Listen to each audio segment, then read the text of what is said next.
My name is Pio De Miglia, and I'm moderating today this press conference, this Sayonara press conference from the Russian ambassador in Tokyo, Mikhail Yurievich Galuzin. It is not the first time that he accepted our invitation to speak at the club.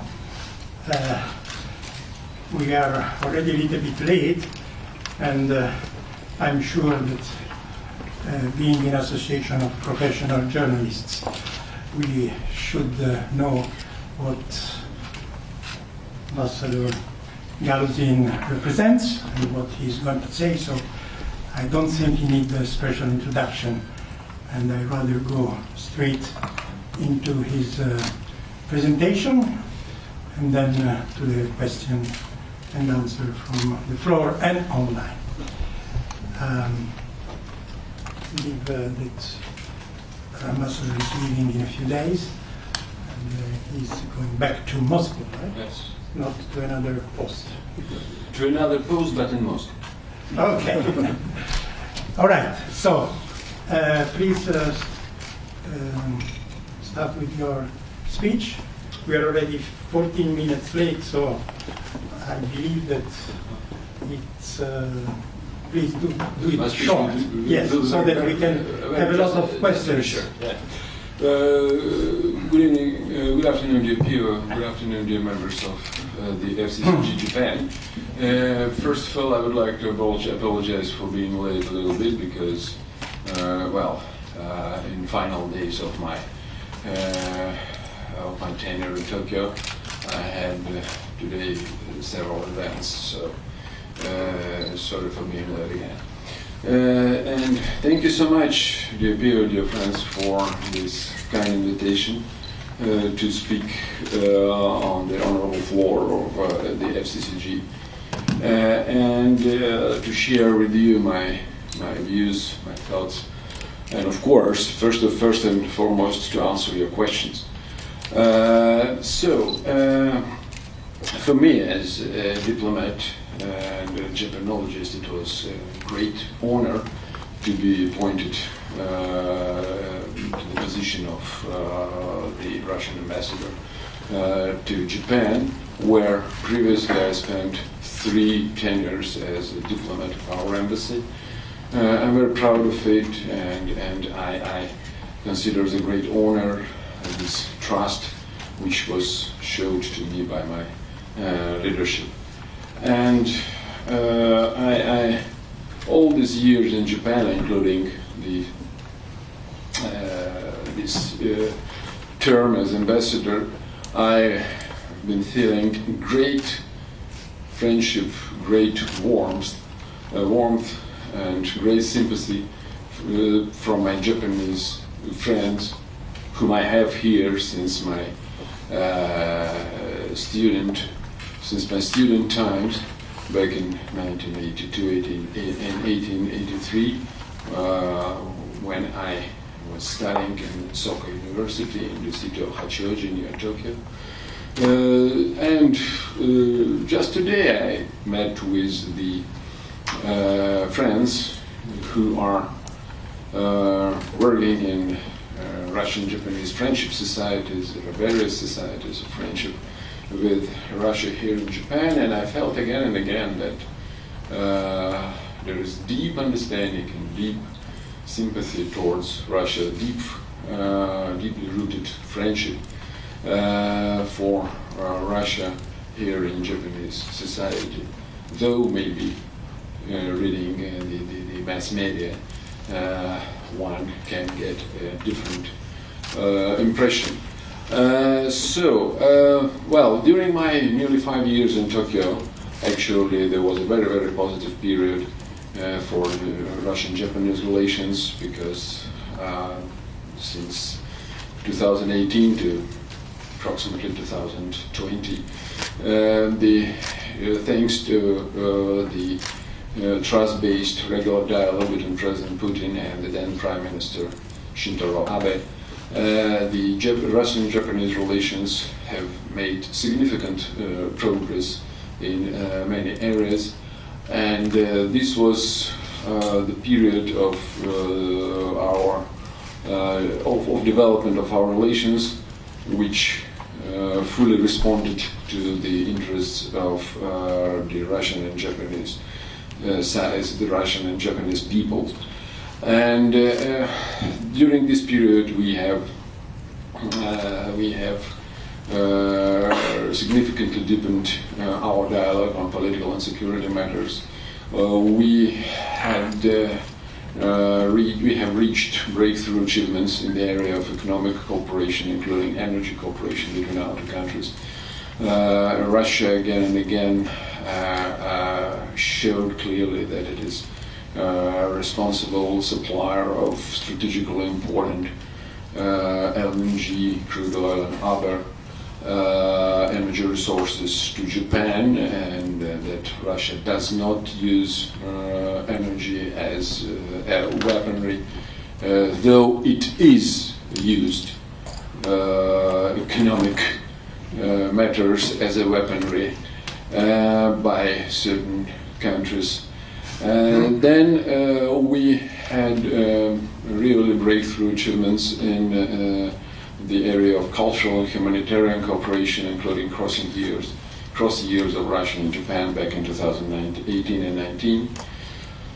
So, in general, our relations, though there were, of course, certain differences in our approaches to certain matters, they've been developing in a very friendly, very good neighborly, very constructive and mutually beneficial way. Unfortunately,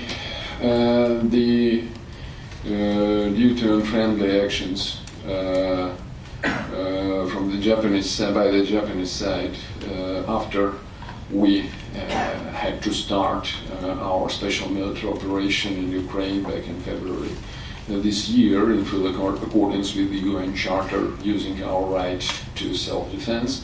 The unfriendly actions from the Japanese side unfortunately worsened our relations greatly, and now the future of our relations is uncertain. Our stance is that if we talk about, let's say, improvement of our relations, the initiative should be from the side that destroyed these relations.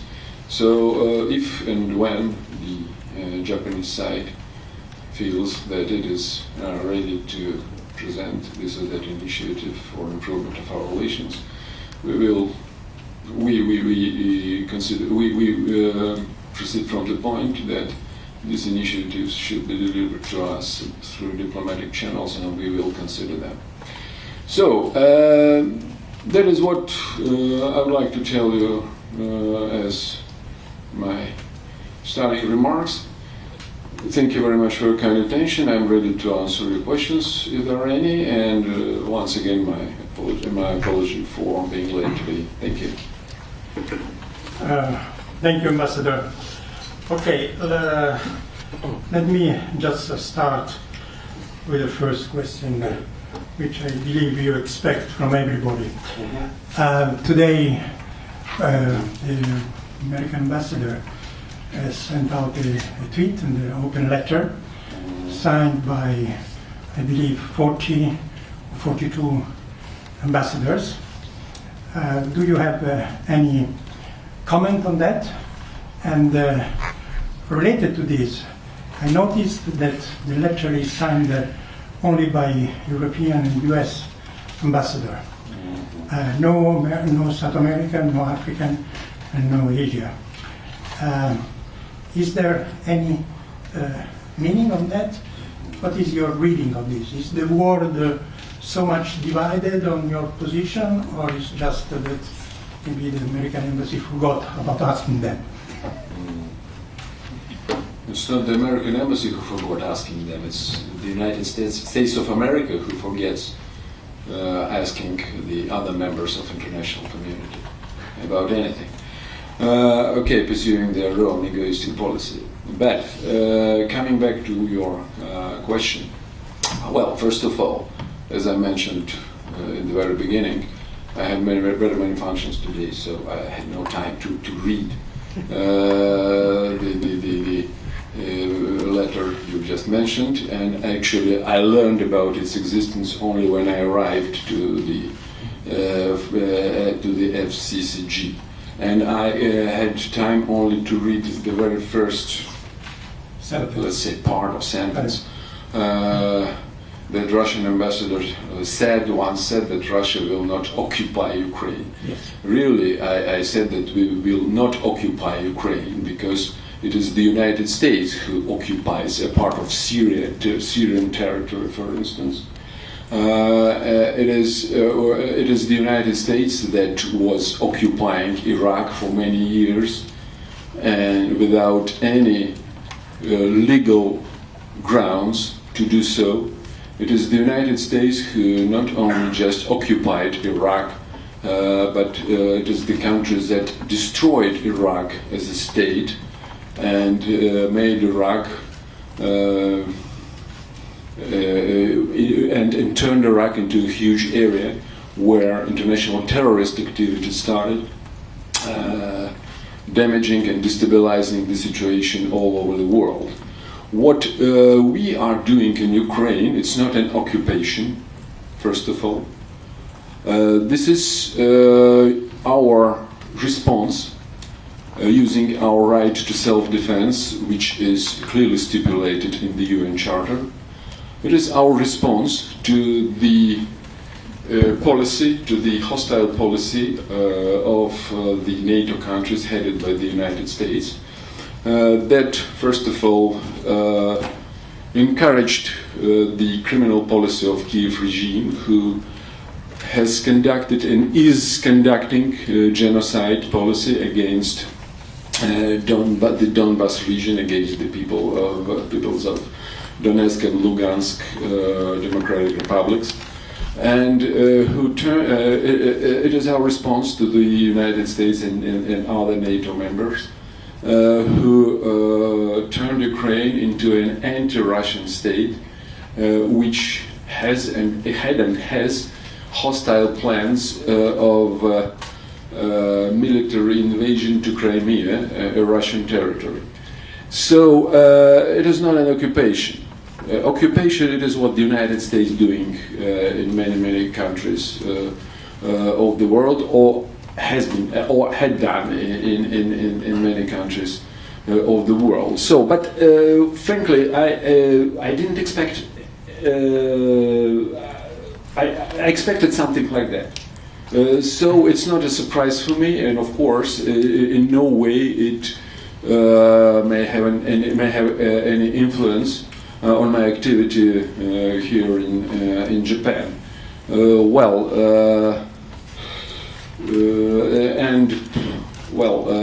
have a lot of things to say about the destructive policy of the United States itself in Ukraine. For instance, it is about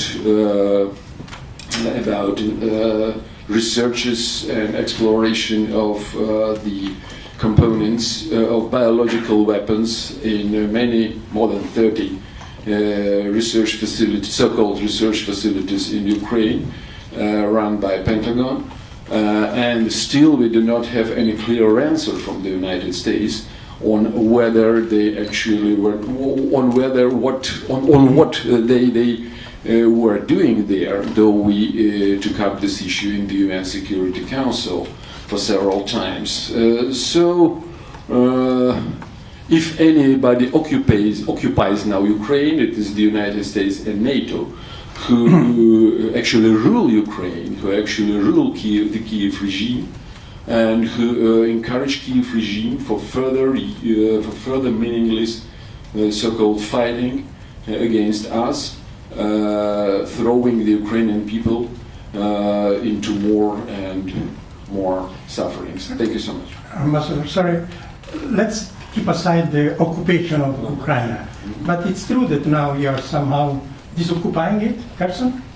Are you leaving for good? I think you have read the appeal. I think you have read the official statements of our military, and that's what it is, actually. Everything is clearly explained. We are withdrawing from Kherson to well-established lines, military lines, and that is all. I would like to remind you that in Kherson region, in Zaporozhye region, and in Donetsk and Lugansk People's Republic, there were people's referendums about the future of these four regions, and the most majority of the participants of these referendums voted in favor of being a part of the Russian Federation. I'm sorry, but And that is what is forever. Thank you. okay, the UN has clearly stated what they think about this referendum. Piotr, sorry, I didn't respond to your very, very valuable remark about about the number of countries who signed the so-called letter. Yes, you are right. You are quite right. The most majority of the members of the international community joined anti-Russian sanctions, imposed so-called anti-Russian sanctions imposed by the Western states. And of course you will tell me that, oh well, there is a UN General Assembly resolution condemning so-called Russia's occupation, etc. I will tell you quite frankly that the many and most majority of the developing nations were forced by the United States and their satellites to vote in favor. After this so-called voting, they shared with us that they were threatened, they were blackmailed even by the United States diplomats within the United Nations. So the real value of this kind of voting is really very, very low. Thank you. Thank you. Anthony, and then...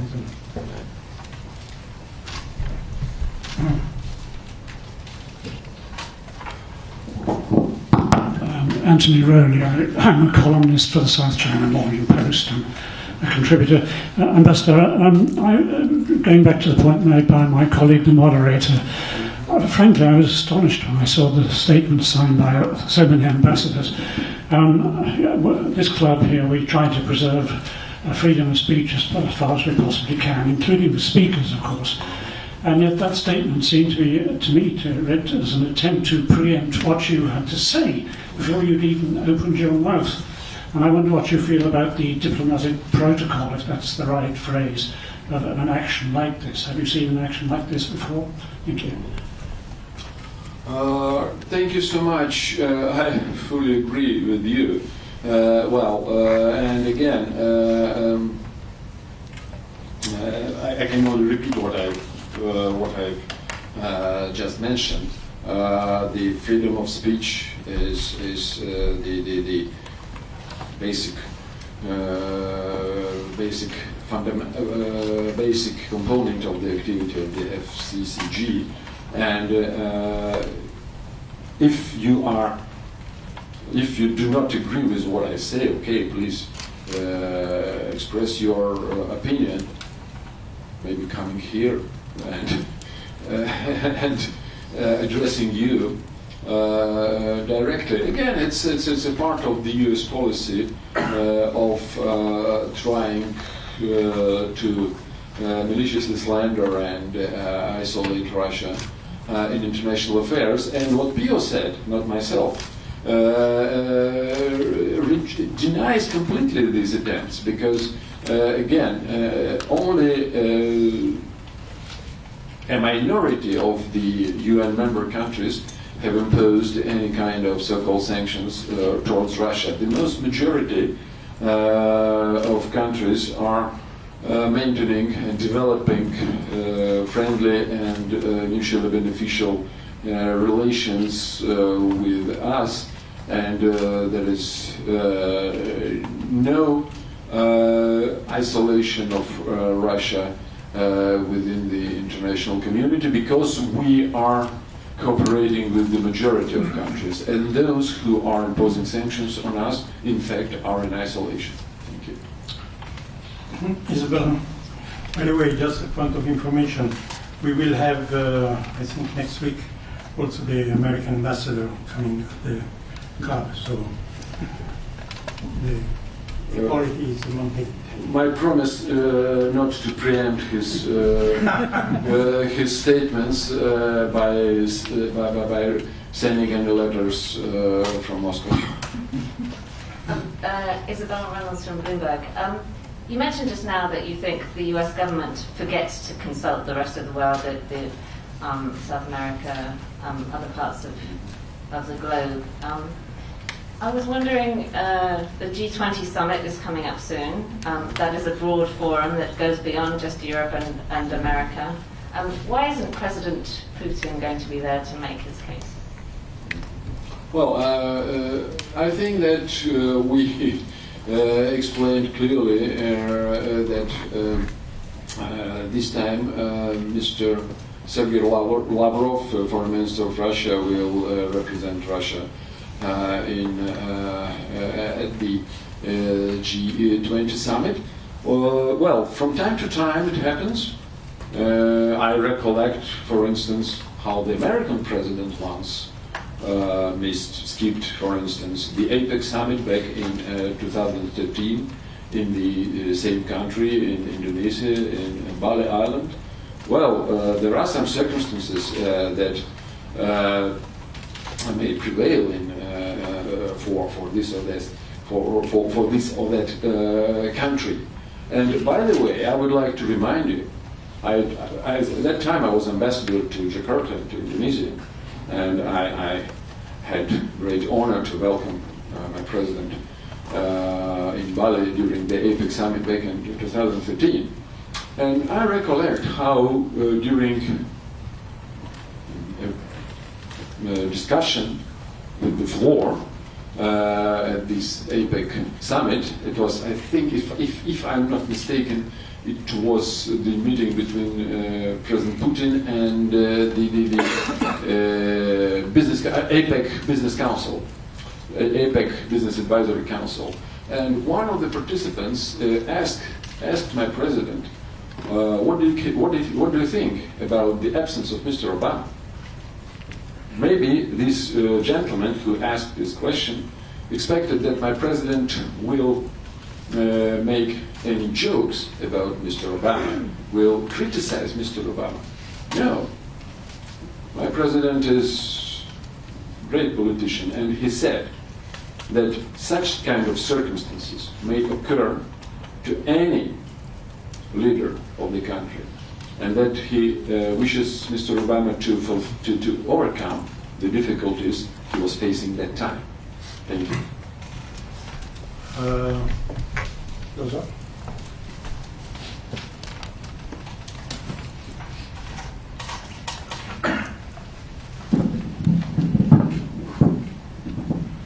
Ambassador Kazuji.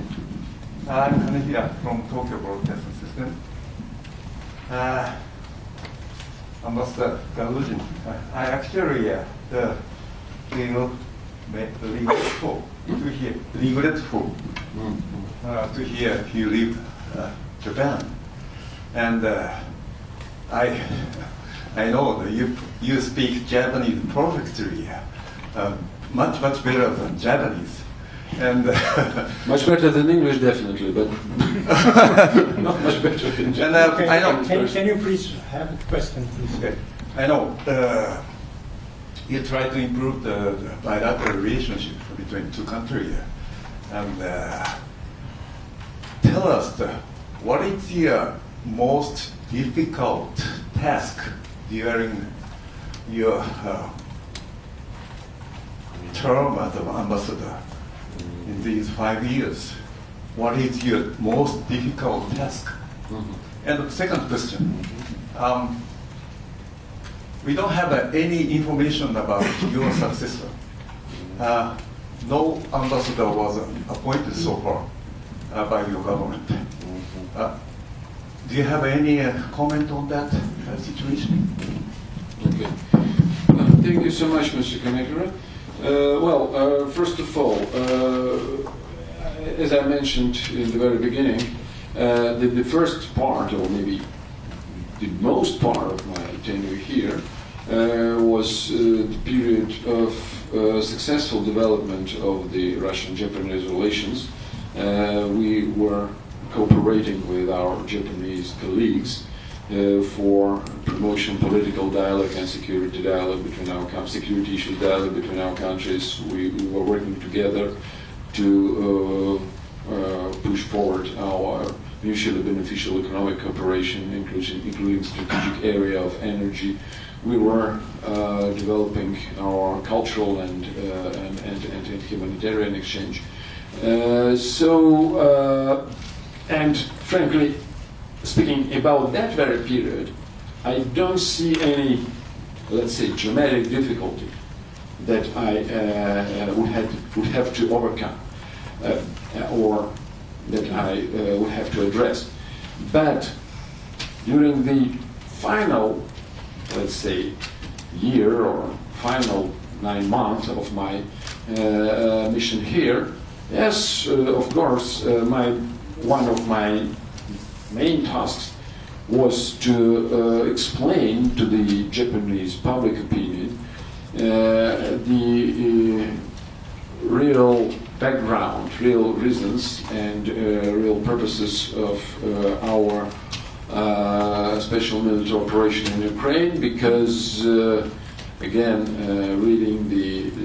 listening to the Western countries' officials and reading the Western countries' media, one may get very, very much distorted impression of our policy. And to explain the truth, to explain the real picture of our policy was and is one of my main tasks here. Thank you. Andy?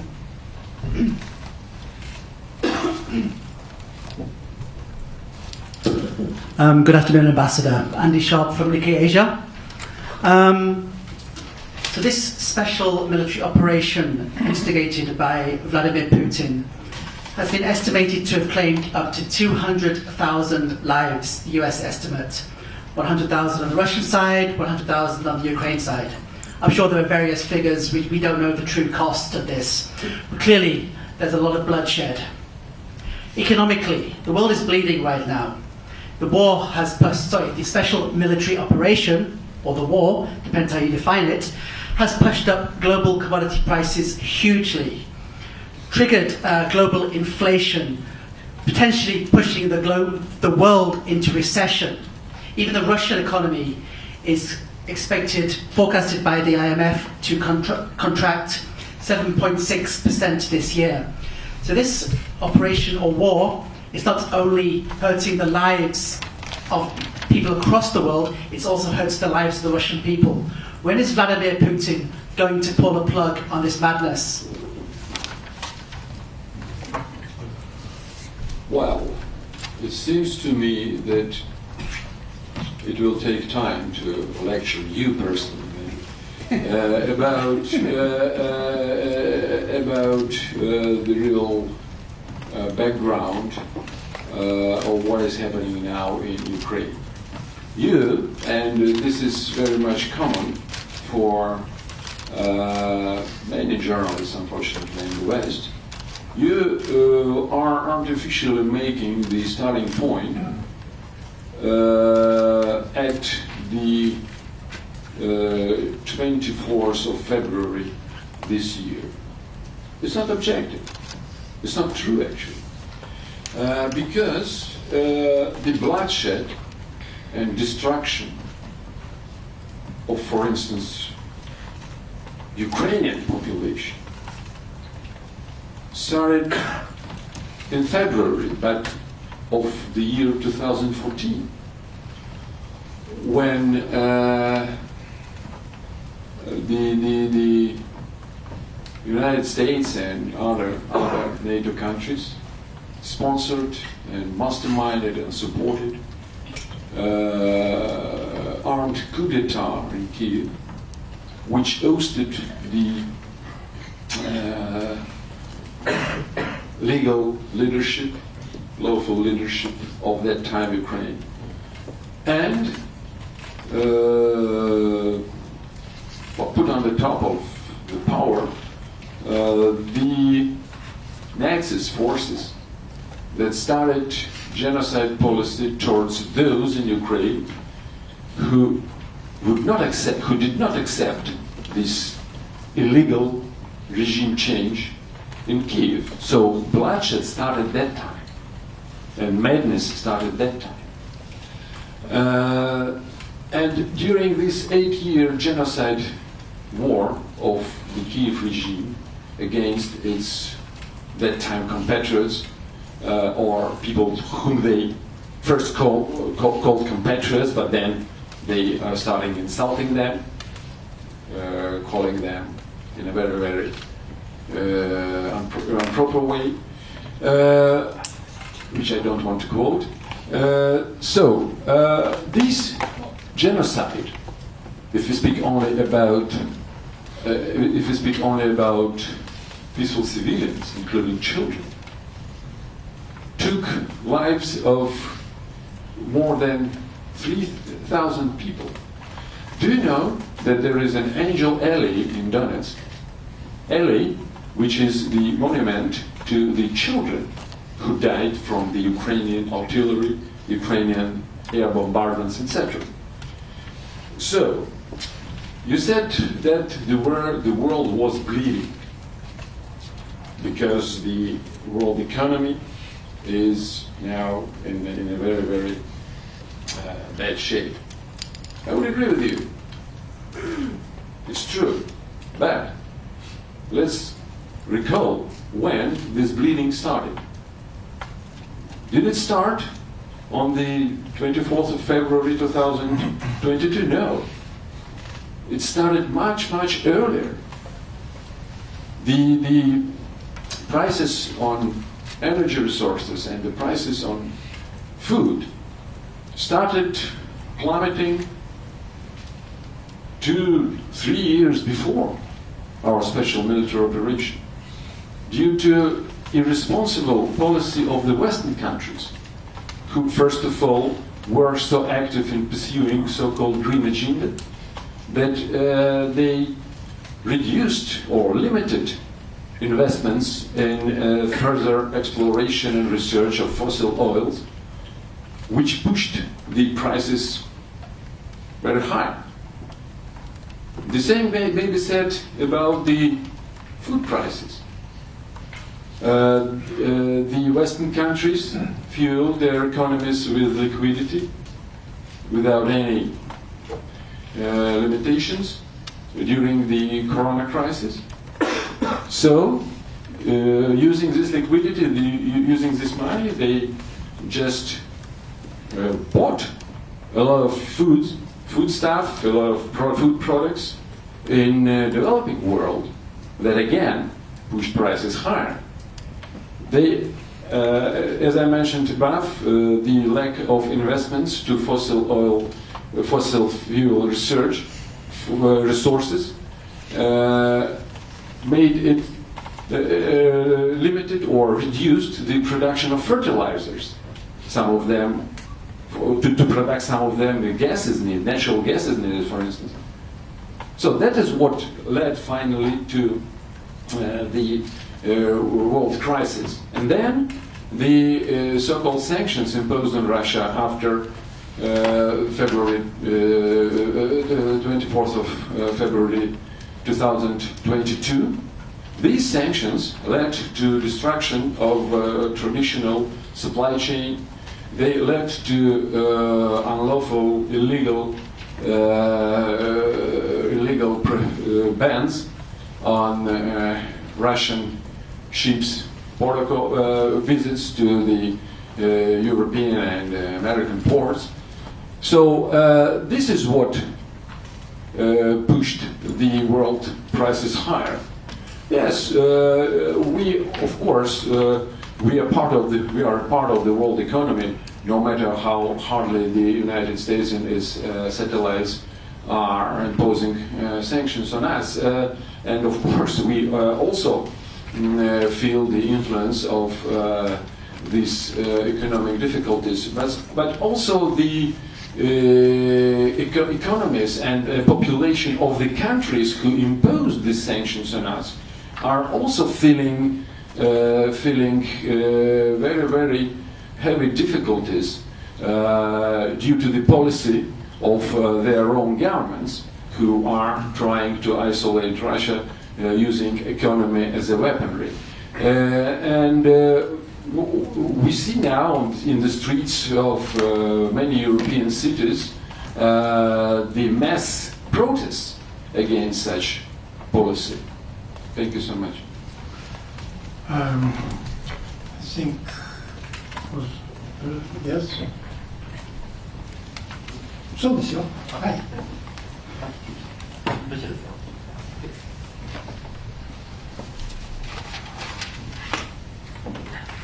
Hello, Mr. Ambassador. My name is Andriy Nazarenko. I am from Eastern Ukraine, Kharkiv, and I am Russian speaking, by the way.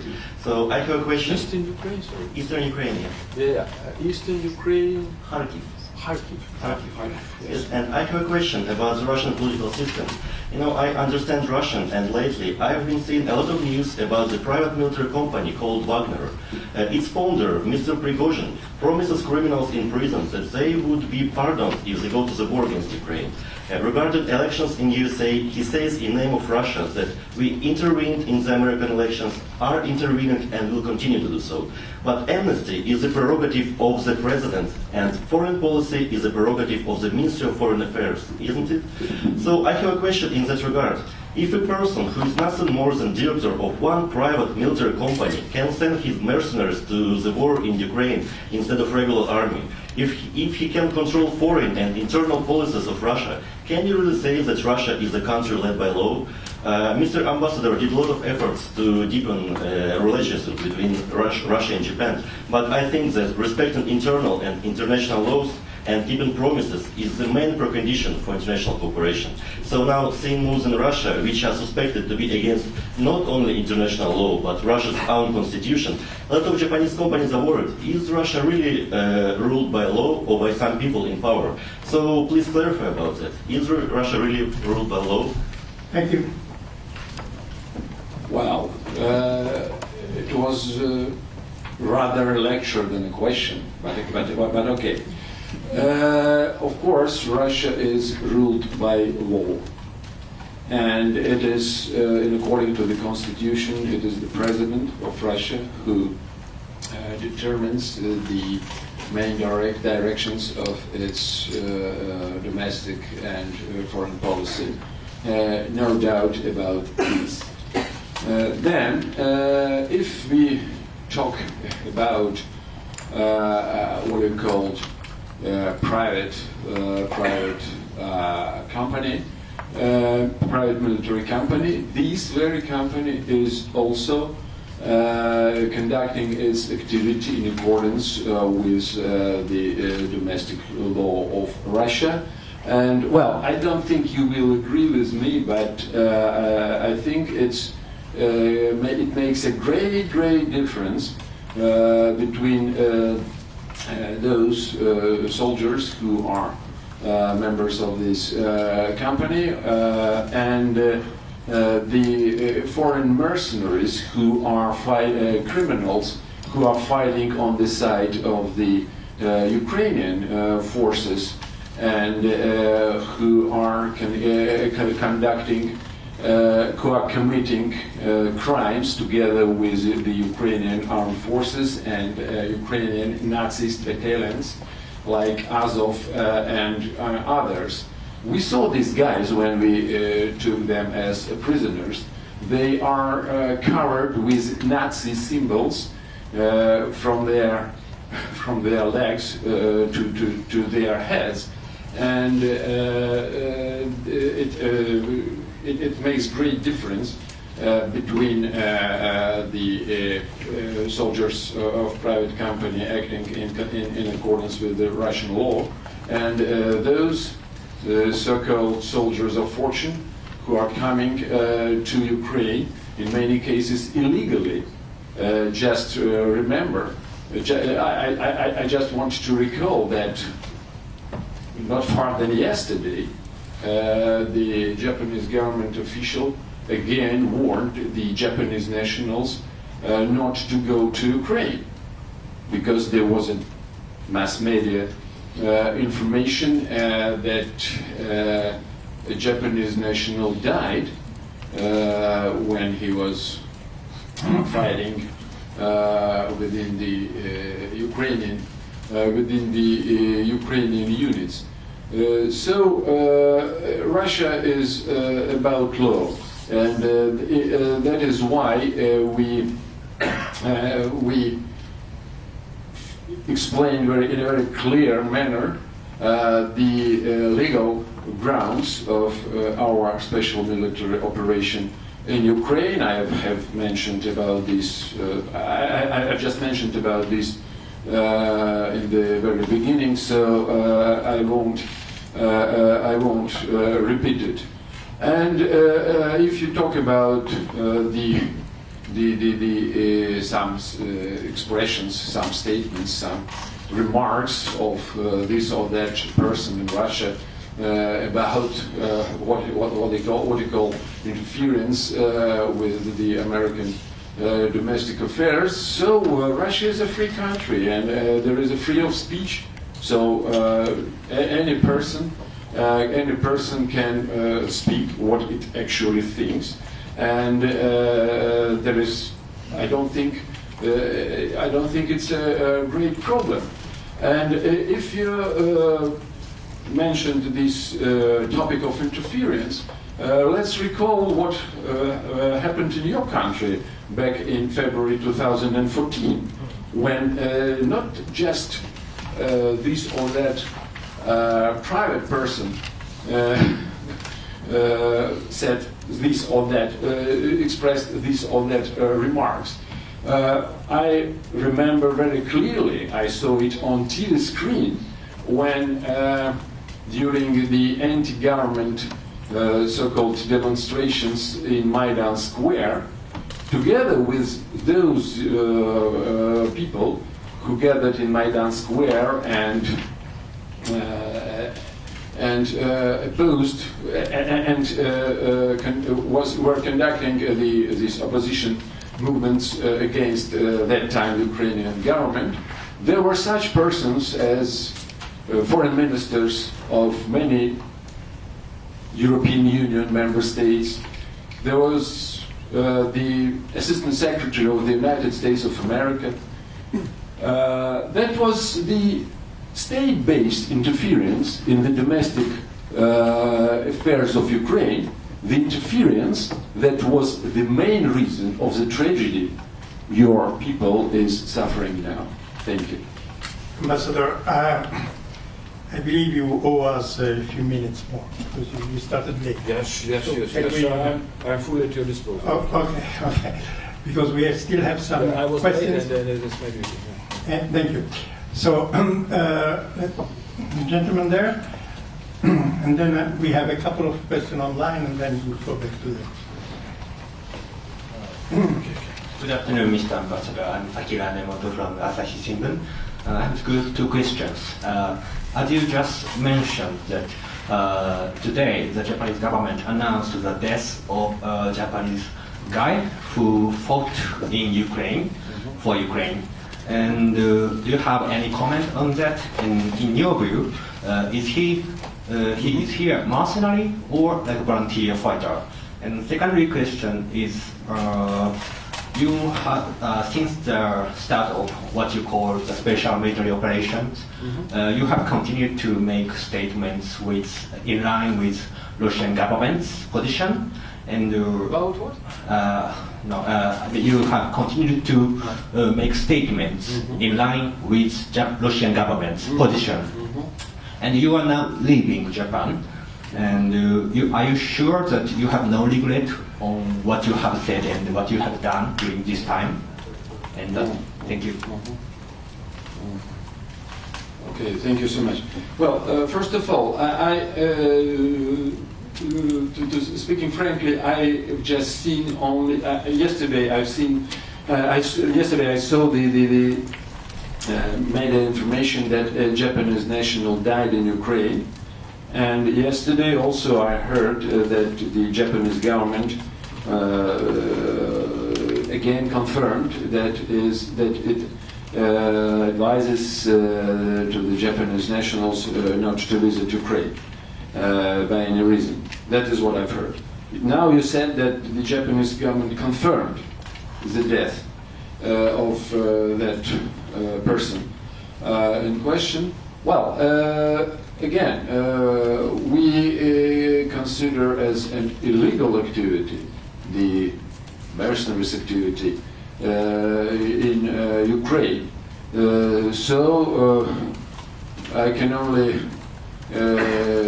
say that it is better for the foreign nationals not to become mercenaries in Ukraine, because if they are mercenaries in Ukraine, they naturally become a legal target for our military. That is about the first part of the question. About the second part, for sure,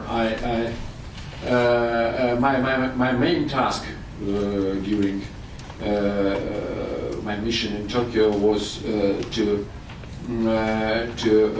contribute to friendly, good neighborly, and constructive and mutually beneficial relations development between our countries, and there is nothing to regret about this.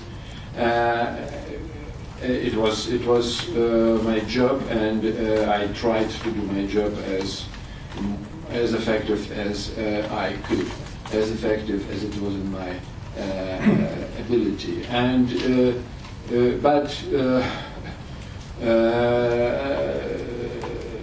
tango needs two to dance it, and that is why after we started our special military operation, and after the Western countries started this break dance alone instead of tango for two. Well, of course, it is rather difficult to develop relations with Japan, unfortunately. That, if I regret about anything, it is the position of our counterparts who now are not in the mood to develop relations with us. Thank you. Let's go online a little bit for a couple of questions, but very quick. One, yes or no. Did you, from Karim Nishimura from France, did you attend the funeral of Abe Shinzo, a private one, on July 2nd or 12th, or yes or no? Because yes. I was in the Zojoji Shrine. Yeah. Okay, good. And the other from online is from Turkish BBC World, Eugene Yurulmaz. She's asking a few questions, but let's start with this one, which I found very provocative for you. President Putin has a special relationship. BBC Turkey. Yes. Okay. President Putin has a special relationship with Turkey, which is a NATO member and does not apply sanctions against Russia. President Erdogan is very active in this period.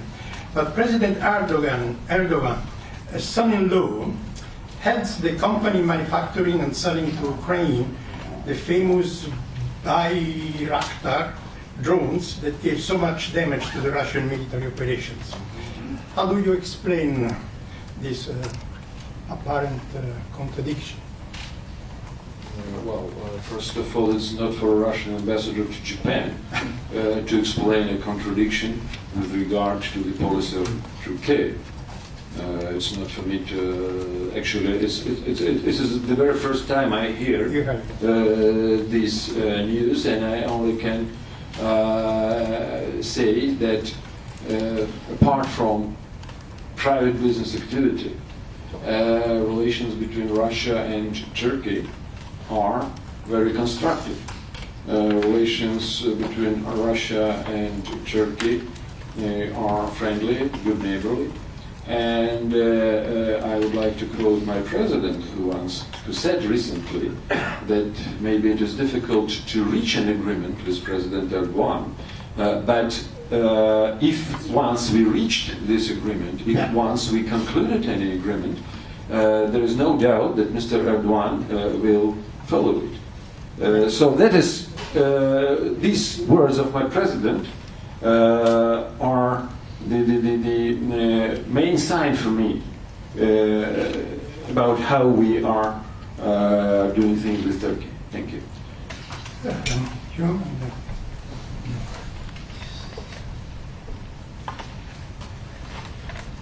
Will Fee from the Japan Times. I just wanted to say first that based on my own experience of being in Ukraine, that Ukrainians were not generally anti-Russian, as you said, until Russia's original invasion of their territory in 2014, and a lot of them have simply made a decision to move away from the Russian sphere of influence and less towards the US than towards Europe, which should be their sovereign right as a free and independent nation. For a question, you spoke earlier about Japan's unfriendly attitudes towards Russia worsening the bilateral relationship. Since Russia's invasion, most people-to-people exchanges have ceased. But in places like Hokkaido, where many cities and towns have sister city relations, there's also a strong economic aspect to relations with Russia.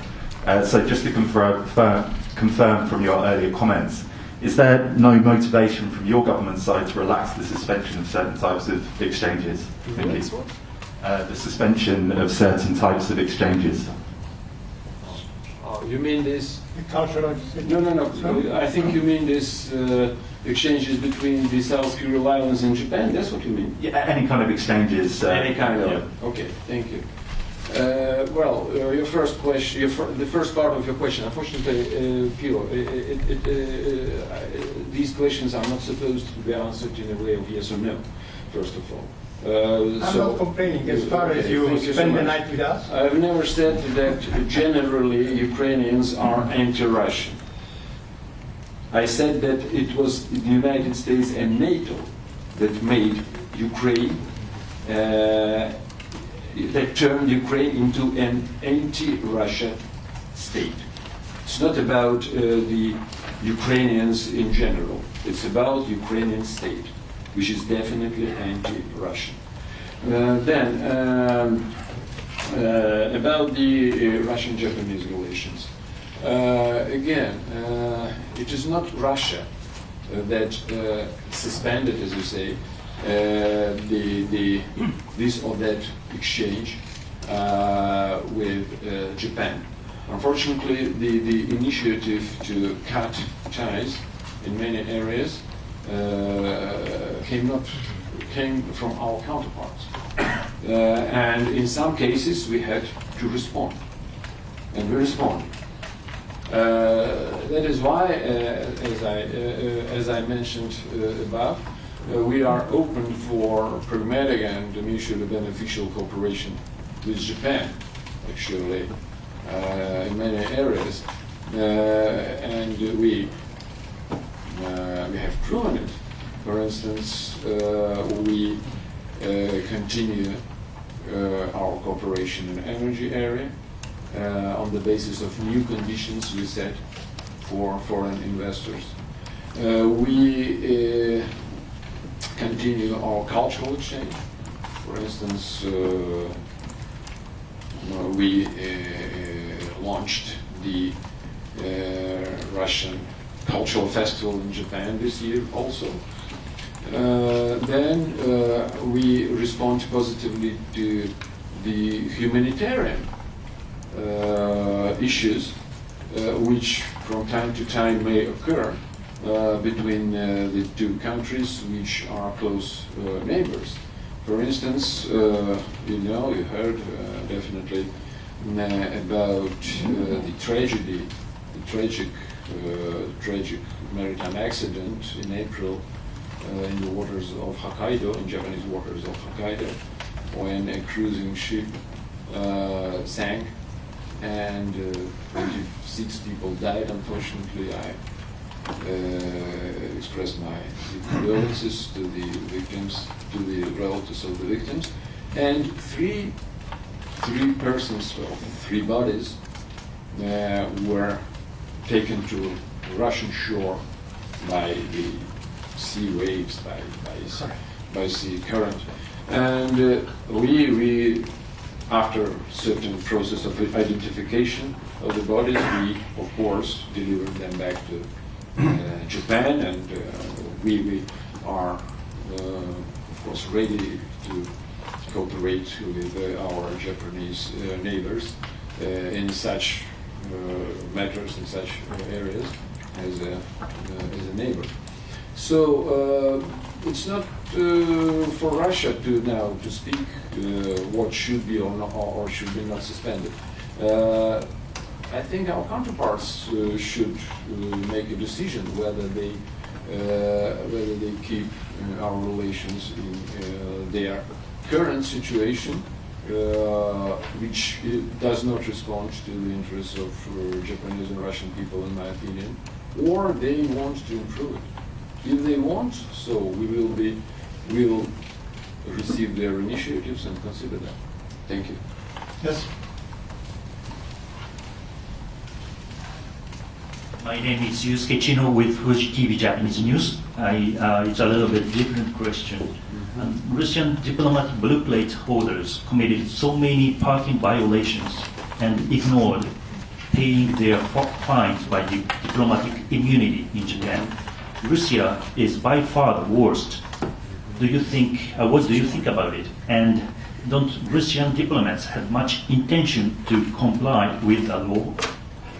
You are very, very late. You are late about 2 or 3 years. Because this very situation might take place several years ago. But taking into account the how should I say, demands of the Japanese side, we improved the situation greatly. Yes, yes. Please.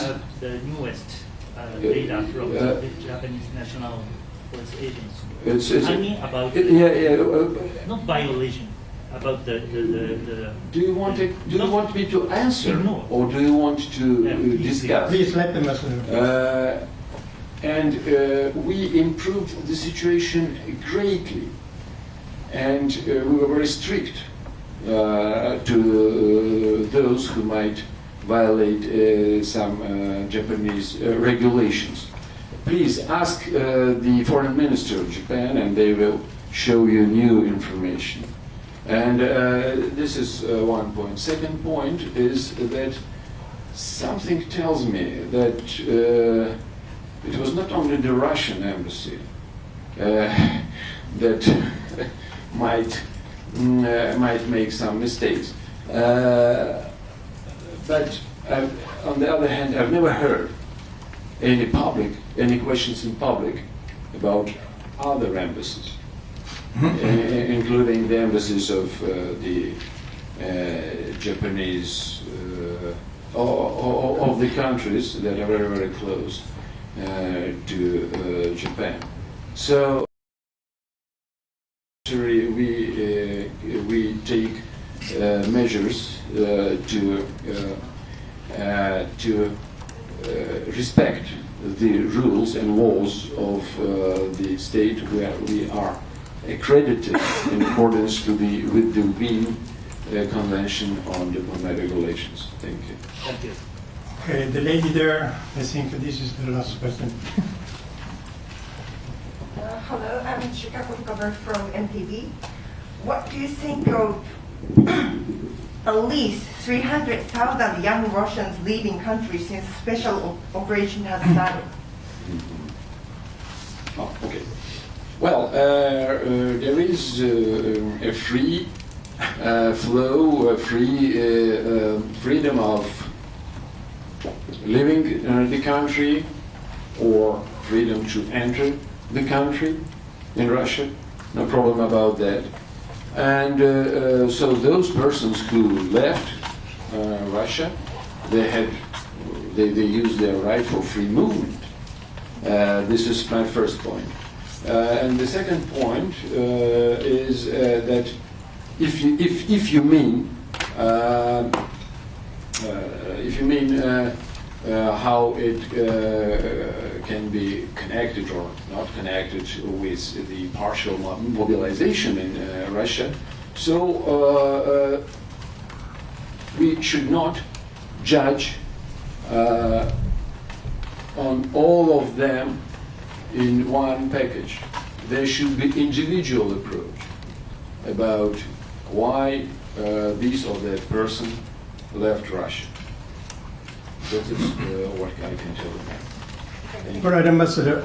I understand you have been saying hello to many Japanese politicians, personally, including Mr. Hatoyama, and he is a former prime minister.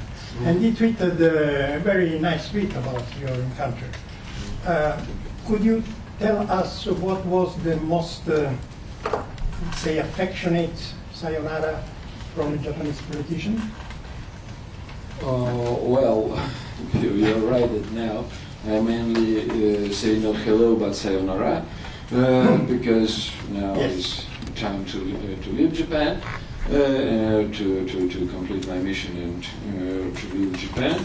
Well, Mr. Yukio Hatoyama, my good and old friend and great Japanese statesman and politician, has made a great contribution to the development of Russian-Japanese relations, and it may be said about the whole Hatoyama family, because you know that his grandfather, Prime Minister Ichiro Hatoyama, back in 1956 visited the Soviet Union and signed the joint declaration of the Soviet Union and Japan, ceasing the state of war and restoring friendly relations, restoring diplomatic relations between our two countries.